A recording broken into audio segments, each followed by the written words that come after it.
Hey everyone, I have a question for you. How many of you would call 911 and ask for them to send you a dumb alcoholic abuser to come help you with your emergency? What? No one? Well, unfortunately for us, statistically speaking, that is exactly what we get, approximately 40% of the time. Crazy, right? Well, let's dive on in and look at the statistics I was able to find. That way you can see how I was able to come up with the question that I just asked you. During my research, I had a really hard time finding up-to-date statistics on police and domestic violence in their homes. The reason for that is simple. The victims don't report it out of fear, and domestic abuse among fellow officers is considered an open secret, meaning they don't tell on their fellow thin blue line gang brothers because they all follow a code of silence. When the subject of abuse is brought up, many officers try to cop-splain abuse by blaming it on their highly stressful job. But more honest officers will tell you it's all about control. Controlling people and chaotic environments attracts individuals with an abusive mentality. The more power these officers have, the more they like to exert it on others.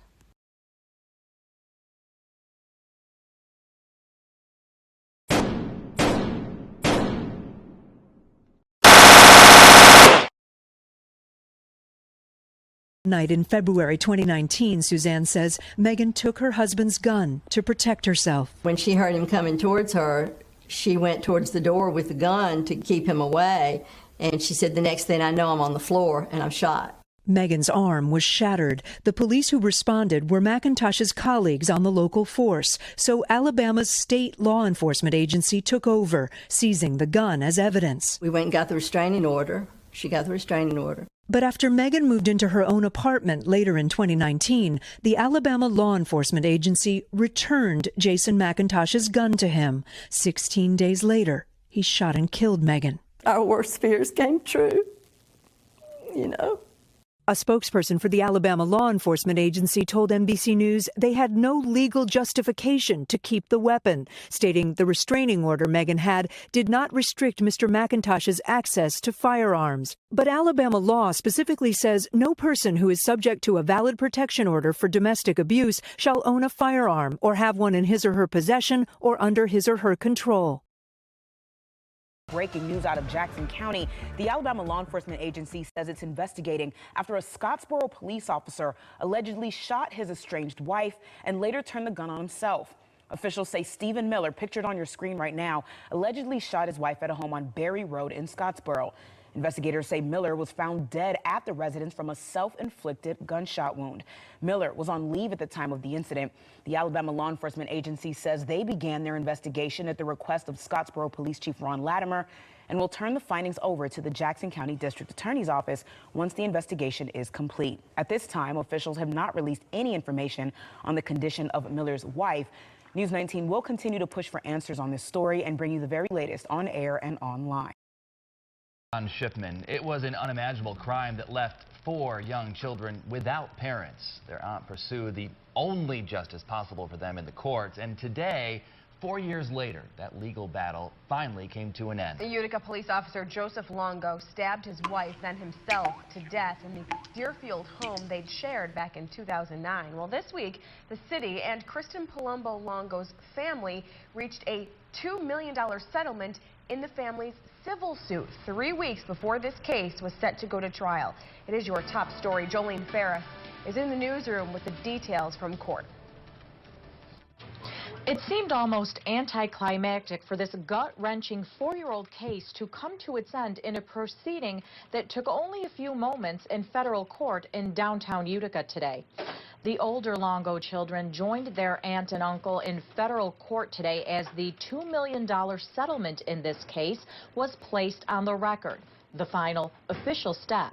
It's a financial settlement only and does not include any policy changes in how the Utica Police Department handles domestic violence and mental health issues among its members. And the family feels strongly that if UPD had better handled these issues with Longo, their mother, sister, and daughter would still be here. It has been found that 40% of law enforcement families experience domestic abuse, making it 2 to 4 times more common. These stats go hand in hand with the fact that children who are abused are more likely to become adults who abuse, between 30 and 40% to be exact. I found this part very interesting. It was stated that nurses can identify children that will become violent offenders by the age of 3. These children are 10 times more aggressive than most children. And just to throw these in before we move on, the presence of a gun increases the risk of homicide by 500%, and 19% of domestic violence involves a weapon.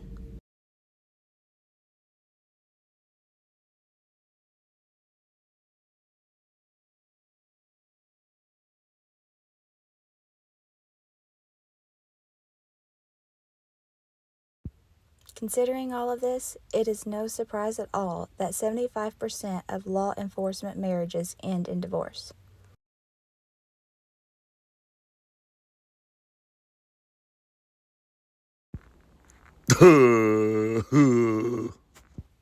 Next, I want to talk about the mental health of law enforcement officers. 25% are alcohol dependent. 1 in 4 officers screened for depression, anxiety, PTSD, and suicide showed symptoms. But only 20% of the affected officers sought treatment for those mental disorders, while 12% of them actually had a lifetime mental health problem. During 2021, there were 632 law enforcement officer deaths across the nation, and of those, nearly 25% were self-inflicted. If you take out the number of COVID-related deaths, suicide would account for 49% of law enforcement deaths.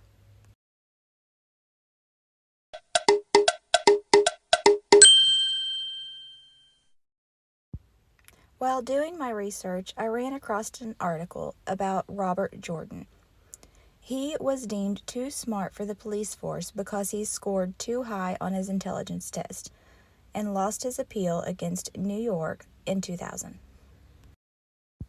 So in case you were wondering, the police department can turn down recruits with too high of an IQ.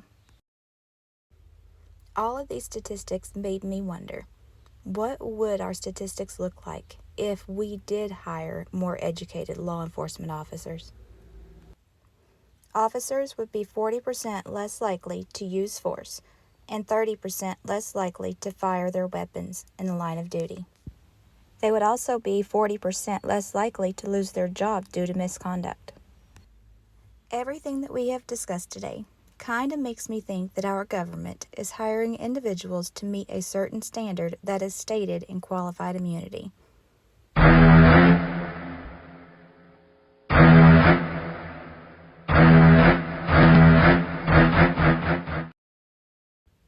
Let's look at the definition of qualified immunity.